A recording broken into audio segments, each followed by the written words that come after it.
Olá, meu nome é Eduardo Starosta e esse é o canal Fora de Curva. Bom, gente, chegamos finalmente a 11 de março de 2022, uma data histórica, e eu vou explicar o motivo. O que aconteceu hoje? Absolutamente nada, é só mais uma sexta-feira, então vamos nos preparar para aproveitar da melhor forma possível esse final de semana que está começando. E aí, para manter nossa tradição, vamos começar já o nosso resumão semanal da semana. Na segunda-feira, depois de algum tempo de guerra, movimentações internacionais a respeito do conflito entre Rússia e Ucrânia, aqui no Fora de Curva eu me arrisquei a imaginar quais seriam os 5 cenários possíveis de desenlace, de conclusão dessa guerra maluca que está acontecendo por lá. E aí vou repetir rapidamente as conclusões que podem acontecer nesse sentido. A primeira e melhor solução que eu imaginei foi a deposição do presidente da Rússia, Vladimir Putin. Ele não conta com apoio interno de grande parte da população, nem daquela base que sustenta ele, chamados oligarcas, ou os bilionários daquele país. Então, com a deposição dele, as relações diplomáticas globais tenderiam a rapidamente voltar ao normal. Lógico que ficaria uma picuinha para cá, uma picuinha para lá, de indenização de guerra, questão da Crimeia, mas enfim, saindo o Vladimir Putin, a Rússia provavelmente não daria sustentação a esse ataque à Ucrânia. A segunda opção que nós imaginamos seria também bastante palatável. Um acordo que salva a honra política do Vladimir Putin e não esfacela com a Ucrânia. E isso incluiria o quê? Sim, a Ucrânia tendo aval para entrar na União Europeia, mas não na OTAN. Com isso, os russos teriam a justificativa para abandonar as posições atuais de ataque a esse país, mas provavelmente iriam querer manter a Crimeia, mas essa questão ficaria por um debate mais tardio ou, vamos falar assim, eterno. A terceira solução ao desenlace dessa guerra seria a derrota do exército ucraniano. Sim, os russos são muito mais poderosos em termos militares, então frente a frente é uma questão de tempo para um exército subjugar o outro, mas a guerrilha desse país, também composta por militares, ia continuar a impor grandes baixas aos russos, e isso terminaria por, junto com esses boicotes, com esses embargos econômicos, exaurir economicamente a Rússia. Isso significaria uma longa guerra de desgaste que destruiria provavelmente grande parte das cidades ucranianas, mas também deixaria a Rússia praticamente falida. A quarta opção já se torna um pouquinho perigosa, porque nós entendemos de equilíbrio global, seria a Rússia conseguir o suporte econômico da China e insistir na conquista da Ucrânia. E aí ficaria formado dois blocos distintos e inimigos no mundo e estaria no mínimo formada uma nova cortina de ferro, uma nova Guerra Fria. Para a Rússia, esse cenário pode ser até adequado no curto prazo, porque sairia vitoriosa na guerra contra a Ucrânia, mas no longo prazo poderia significar o fim desse grande país, uma vez que os chineses também são expansionistas, eles têm questionamentos territoriais, inclusive na Rússia, como Vladivostok e parte da Sibéria, e a força econômica dos chineses, junto com a militar, o progresso militar que eles vêm tendo, acabaria por eclipsar o grande e histórico Império Russo. E a última opção, que não tem muito o que dizer, mas podemos descrever, é o presidente Vladimir Putin insistindo na sua aventura militar, não tendo lá o sucesso esperado e partindo para atitudes desesperadas, como apertar aquele botãozinho que explode o mundo inteiro. Isso aí nem é bom pensar no que pode acontecer, mas nós temos que ter no radar que é uma possibilidade. A Rússia, apesar de eleger seu presidente, não é uma democracia representativa, então o Putin ele é um autocrata e um autocrata que me parece que está muito longe do seu ponto de equilíbrio. E pessoas fora do ponto de equilíbrio podem fazer grandes loucuras. Na terça-feira, já que não tinha sido divulgada nenhuma informação lá muito interessante a respeito da economia brasileira e mundial, eu resolvi trabalhar um pouquinho mais, peguei alguns dados do IBGE sobre população brasileira e analisei a evolução do número de nascimentos do país. Desde 2003, ou praticamente desde o início desse século, cada vez nasce menos brasileiros aqui no Brasil. Isso gera uma certa preocupação porque daqui a alguns anos esses brasileiros vão estar adultos, vão ser em menor número do que os idosos, e isso provoca o velho e clássico problema previdenciário, ou seja, poucas pessoas em idade de trabalhar tendo que sustentar um monte de aposentados. Soluções para isso: a primeira é a óbvia, aumento da natalidade. A segunda seria uma nova mudança nas regras de aposentadoria, aumentando a idade na qual as pessoas poderiam ter a opção de se aposentar. Ou poderíamos partir para a iniciativa chinesa, que parece que eles estão tomando, que é cultivar seres humanos em laboratório. Tomara que a gente não precise disso, né, pessoal? É uma situação que, se aplicada, geraria muitos questionamentos éticos. E na quarta-feira começaram a chegar informações, as primeiras informações a respeito das produções brasileiras em 2022. Foi exatamente a produção industrial de janeiro desse ano que apurou uma queda bastante significativa em relação ao mês anterior, dessazonalizado, aquele conceito que eu não gosto, mas efetivamente caiu também com relação a janeiro do ano passado, a janeiro de 2021. Em parte, esse resultado ele está sim relacionado ainda à distorção das informações por conta do isolamento social no início de 2020, que bagunçou todas as séries históricas, toda a análise de informação, mas também tem aí dentro, provavelmente, os efeitos da sequência de alta da Selic que vem ocorrendo, especialmente a partir do segundo semestre do ano passado. Isso foi ainda antes da alta dos juros em fevereiro, que foram a 10,75% a Selic básica, mas o que nós estamos vendo? Nós estamos enxergando que a remuneração do dinheiro no setor financeiro já chegou a um ponto em que se torna questionável a viabilidade de investir no processo produtivo. A consequência disso, o que vai ser no médio e longo prazo, se não se reverter essa situação via queda de juros, uma brutal recessão no nosso país. E também na quarta-feira nós aproveitamos, estava toda aquela pressão, vai subir a gasolina, não vai, porque a guerra detonou com preço, detonou para cima, é claro, com o preço dos combustíveis, e nós entramos naquele debate sobre eventuais medidas emergenciais para conter uma alta muito exagerada de preços. Nós consideramos, a nossa conclusão foi a seguinte: olha, se isso for temporário e beneficiar o conjunto da economia, talvez valha a pena pagar esse custo, que poderia ser originado de reduções tributárias ou até dos dividendos ganhos pelo governo federal, que é o maior acionista da Petrobras, e esses dividendos seriam convertidos numa sustentação dos preços de diesel, gasolina e gás de cozinha a patamares mais reduzidos. Outra opção seria uma própria dotação orçamentária do governo federal para subsidiar especialmente o diesel, para não encarecer demasiadamente os nossos fretes, evitando uma aceleração inflacionária. E na quinta-feira acabou o marasmo da semana e chegou um monte de informação importante para nós definirmos a nossa estratégia de como nos comportarmos, pelo menos economicamente, nos próximos meses. Em primeiro lugar, a Petrobras na quinta-feira anunciou sim a alta do preço dos combustíveis.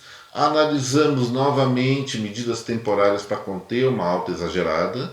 Ontem também o IBGE divulgou as vendas do varejo no Brasil, uma queda de 1,4%, 1,6% em relação a janeiro do ano passado, o que não foi um resultado muito ruim, porque em termos de série histórica, em termos de coerência estatística, nós ainda estamos influenciados ao isolamento social de 2020, e isso provocou uma alta das vendas no decorrer de 2021, especialmente no primeiro semestre, e, evidentemente, quando nós comparamos esse primeiro semestre de 2021, incluindo janeiro, com janeiro de 2022, naquele janeiro de 2021 tinha muito consumo reprimido. Então, a tendência é que as vendas nesse mês de 2022 sejam um pouquinho menores.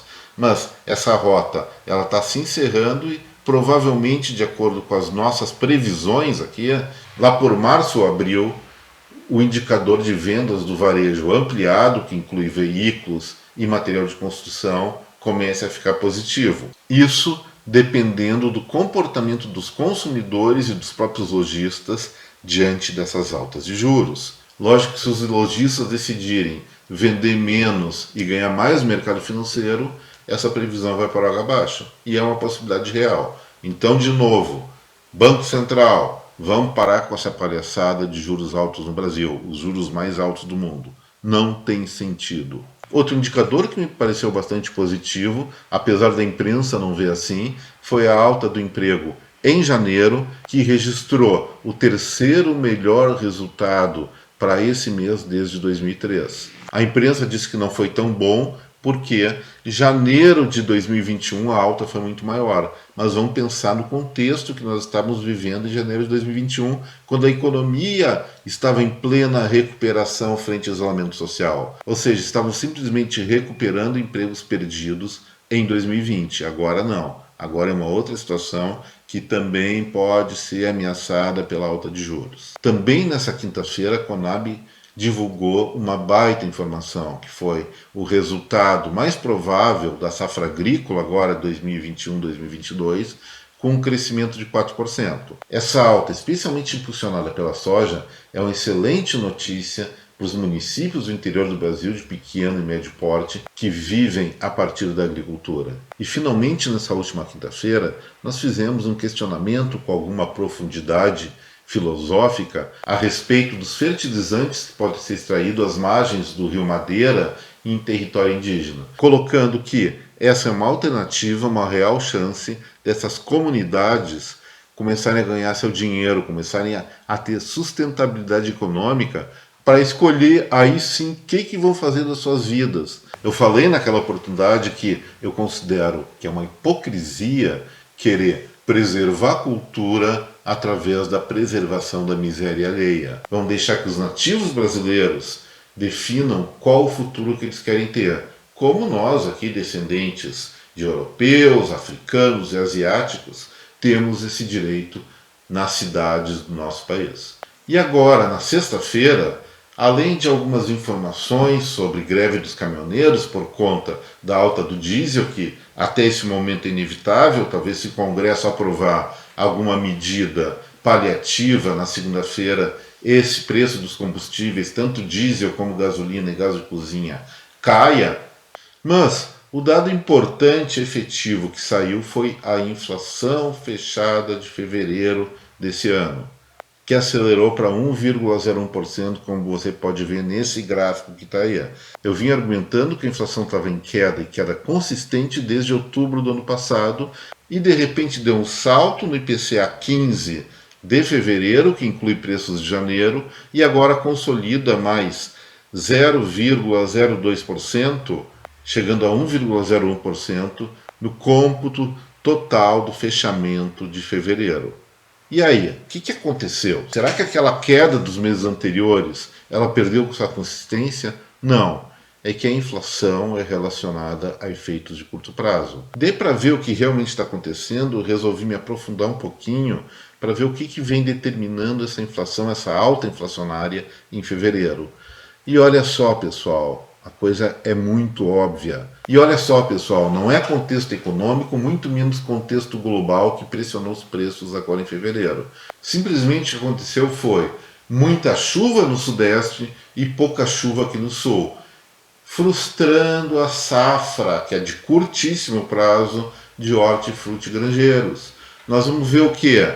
Que os primeiros 18 itens de maior inflação no Brasil em fevereiro foram todos alimentos hortifrutigranjeiros. Começou com a cenoura, que subiu 55%, depois veio a abobrinha, melancia, batata, alface, morango, enfim. Foi uma questão de muita chuva ou pouquíssima chuva que frustrou colheitas que, ao cabo de algumas semanas, já se recompõem. Então, eu posso apostar que, pelo menos nesse ramo de alimentação, logo ali na frente, em abril ou maio, esses percentuais, essas pressões, elas vão ceder. Lógico que nós vamos ter outros fatores nesse contexto que vão pressionar para cima, exatamente a questão do petróleo. Se a guerra acabar logo, o petróleo cai de preço, mas grande parte da inflação dos combustíveis ela pode ser eventualmente represada por dois elementos. Primeiro, a contínua tendência de valorização do real, ou seja, fica mais barato importar. E em segundo lugar, alguma medida emergencial que talvez saia a próxima semana, na segunda ou terça-feira, no sentido de conter altas exageradas no preço dos combustíveis. Então, mais uma vez, se o cupom pegar esse dado de fevereiro para dizer vamos subir juros, eles estão fazendo uma maluquice. Eles estão fazendo, na verdade, uma sacanagem com o Brasil. E só para não esquecer, um outro fator que pressionou de maneira contundente a inflação de fevereiro foram as matrículas escolares, que aumentaram 5%. Isso era esperado porque no decorrer de 2020 e 2021 o ensino quase todo foi à distância, grande parte dele pelo menos, e agora que volta ao presencial, essas escolas, essas universidades, faculdades, vão querer recompor um pouco o seu poder de compra. Então, um aumento de 5% frente a uma inflação de quase 10% do ano passado até me parece palatável. E esse repasse de preço vai ocorrer exatamente no momento da matrícula e não pode mudar o preço durante o ano. Então, pronto, é isso. É essa a questão da inflação. Ela foi circunstancial e não tem nada de explosivo. Eu aposto com vocês, considerando, é claro, uma normalização das relações entre Rússia e Ucrânia, ou pelo menos uma estabilidade da guerra, que a partir de abril os preços vão começar a convergir para baixo novamente, convergir para uma desaceleração da inflação. E agora, partindo para a nossa parte mais, diríamos assim, folclórica do Fora de Curva, eu tenho 5 pontos rápidos para comentar com vocês. O primeiro, todo mundo deve ter ouvido a respeito do tal do Mamãe Falei, que é um deputado estadual de São Paulo, que foi lá para a Ucrânia fazer propagandinha de encher coquetel Molotov para ajudar a resistência ucraniana, mas ele cometeu um deslize. Ele foi mandar um áudio para um grupo de amigos dele e falou aquelas coisas que nós ouvimos a respeito das mulheres ucranianas. Eu vou dizer uma coisa para vocês a respeito disso. Realmente o tal do Mamãe Falei, ele pisou na bola. Mas é aquela coisa, quem não faz uma lacaiagem com os amigos mais próximos em certos momentos de descontração? Eu acredito que é isso que ele estava fazendo. Divulgou um áudio para algumas pessoas do círculo de amizade deles e pelo jeito uma dessas pessoas não era tão amiga assim. E pegou, quis detonar com ele e jogou essa informação para a mídia e talvez tenha acabado com a carreira política desse sujeito. Quase ao mesmo tempo, e aí vamos colocar nosso folclore meio lacaio também, tem o prefeito de uma cidade do Pará chamado Itaituba, que numa festa lá no município dele tomou umas manguaças a mais e começou a falar que ia comer mais de 20 meninas daquela festa. Bom, esse também caiu na boca do povo, mas foi levado mais para o lado do folclórico porque estava na manguaça. Mas vamos pensar um pouco, pessoal. Provavelmente a mais feminista das feministas, o mais politicamente correto dos politicamente corretos, quando está na sua intimidade, não vai resistir a falar uma besteira. A questão é a seguinte, tanto o Mamãe Falei como o Valmir Climaco, lá do Pará, eles pisaram-se na bola essencialmente não porque eles falaram, porque eles estavam no momento, em princípio, de intimidade. Mas eles pisaram na bola porque são figuras públicas e se arriscaram a ter esse tipo de repercussão. Mas, gente, lógico que é bom que a gente haja, que a gente atue com o maior nível de ética possível, mas cá entre nós, ninguém resiste a uma besteirinha de vez em quando, a uma piada. E isso faz parte do mundo, isso faz parte, o humor faz parte da vida de cada um. E eu não acredito que alguém consiga ficar 100% do tempo sem um olharzinho irônico para alguma realidade que olha na rua, na vida, em qualquer lugar. Mas agora, nosso segundo assunto é muito mais grave.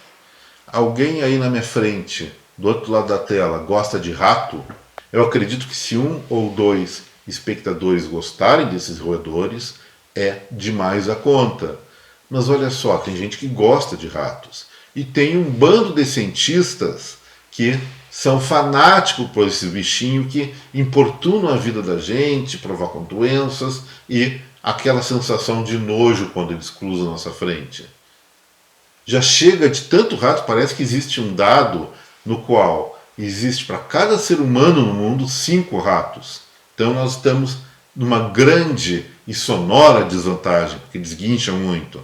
E esses cientistas querem mais rato ainda. E querem rato que não existe. Eles querem ressuscitar um rato extinto há 120 milhões de anos através daquelas manipulações genéticas. Pô, eu só espero que alguém convença eles de parar com isso. Chega de rataiada.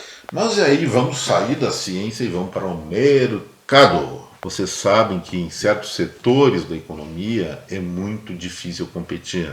Nós temos que minimizar custos, nós temos que ser efetivamente muito eficientes. Nós temos um sujeito lá em Fortaleza que levou isso de uma maneira não muito ética. Ele tem uma empresa de banda larga, então ele precisa de fibra ótica, e para cortar seus custos, sabe o que esse cara fez? Foi lá no depósito dos concorrentes, dos amiguinhos deles, e papou todos os fios, roubou. A polícia de Fortaleza descobriu, flagrou ele com cerca de 3 mil metros de fio óptico roubado. Agora esse cara deve estar instalando internet lá no Chilindró, não é? Bem merecido. Mas olha só agora essa, gente. Guerra entre Rússia e Ucrânia, tá todo mundo numa campanha do que chamam de cancelamento da Rússia, e um restaurante de São Paulo fez uma maluquice, mas uma maluquice que eu vou protestar. Agora eu sou a favor dos russos. Sabe o que eles decidiram? Tirar do cardápio estrogonofe para dizer que são contra os russos. Tudo bem que esse é um prato de origem lá daquela região, mas que tem a ver uma bela janta, um belo almoço com a briga que eles estão tendo lá? Vamos sim manter o estrogonofe, parar de besteira, porque mesmo que atualmente o Putin esteja detonando com o seu país e ameaçando a Ucrânia e outras nações, a cultura russa não tem nada a ver com esse pinico, não tem nada a ver com o que está acontecendo. Então, esse restaurante quer parar de vender estrogonofe? Pode parar, mas os outros vão vender e pegar o cliente deles. E aí, falando em comida, falando em bebida e ciência ao mesmo tempo, hoje eu estou anticientífico, hoje eu estou negacionista. Olha só, a Universidade da Pensilvânia, nos Estados Unidos, fez uma daquelas pesquisas que dizem verdades muito mentirosas e decidiu por essa pesquisa, não é concluiu, decidiu por essa pesquisa que a ingestão de álcool, de uma dose de álcool por dia, diminui o cérebro. Então, para finalizar o Fora de Curva de hoje, eu vou dizer o seguinte: nesse dia, nessa sexta-feira, eu estou me sentindo muito inteligente. E tão inteligente que eu até fico meio perturbado. O jeito é tomar um traguinho ali para ficar um pouco menos sábio e relaxar para esse final de semana. Eu recomendo que vocês façam o mesmo. Vamos ficar um pouquinho mais burros no final de semana? Então, vão para a cerveja, para o uísque, para o vinho, para o que vocês quiserem. Tomem o seu traguinho, lógico, com responsabilidade, e aproveitem muito esse final de semana, porque sempre na segunda-feira tem mais confusão para a gente tratar aqui, no Fora de Curva. Mais uma vez, eu desejo um excelente final de semana para cada um de vocês, e não se esqueçam, se gostaram desse vídeo, botam no like, compartilhem ele com a sua rede de contatos e tem que se inscrever no nosso canal, gente. Eu estou precisando de inscrições para viabilizar o Fora de Curva, de forma que eu possa continuar a produzir esses vídeos para vocês. Novamente, muito obrigado. Até segunda-feira. Tchau, um abraço a todos.